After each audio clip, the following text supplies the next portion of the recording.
Welcome back. Meredith just asked me if I was okay, but I heard her saying she has something for all of us. And friends, we don't really want it. No, we don't. Oh, yeah. Oh, yeah.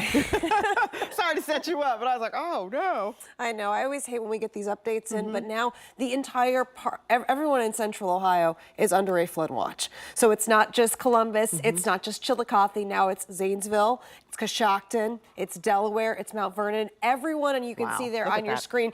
So I was worried about this. I had a feeling, I remember saying earlier, you know, even if you're not in a watch, I'd be prepared. But this is why. The numbers keep going up of how much rain we're going to see between now and Sunday. And a flood watch is exactly that. It's saying, hey, heads up, watch out, there is that risk of flooding. But when this switches to a warning, that's when you need to really take action.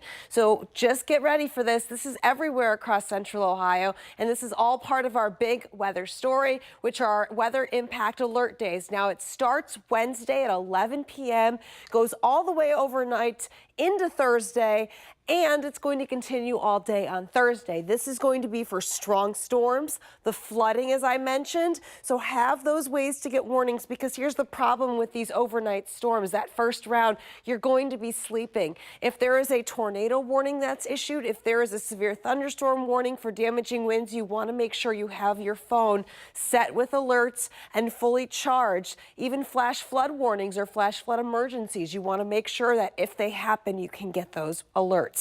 But today, that's not a problem. Today's that day to, go over that plan. It is going to be a pretty fantastic day, but ugly story as we go forward and get into tomorrow when we have our severe weather outlook yet again in the higher category. And now I'm upping the flooding risk to high and the wind risk to very high. These storms that develop could have the potential to be very nasty and maybe even having some stronger destructive gusts than what we saw on Sunday night. But again, don't panic, just prepare. You know this is coming. You know what to do to make sure your house, your yard, your car is weather ready. Because today's fine, tomorrow morning's fine. There's going to be a chance as we go into late morning, early afternoon for some isolated showers and thunderstorms. You can see these are taking on more of a cellular nature. That means they're more isolated. They might get on the stronger side. It depends how much sun we have earlier in the day. And then this moves out. You can see more sunshine in the afternoon, which I don't like. You know what that means, that could set the stage for some pretty nasty storms to develop later. But after you go to bed, we get to the midnight hour, you can start to see this line forms. And look at that. Again, another linear system, but also we might have some individual cells. Get a little bit of spin here. That's where that concern is for tornadoes. It's going to be all different types of hazards that we're watching out for. By 8 o'clock, this will be out of here. Some of our southern counties might still have some issues. So stay connected to the team, because you can see with the amounts of rain through Saturday morning, we are going to be seeing that risk of flooding. So for today, again, 54. If you're going to the Clippers game tonight, good news, we've got great weather for the home opener, so that makes me happy.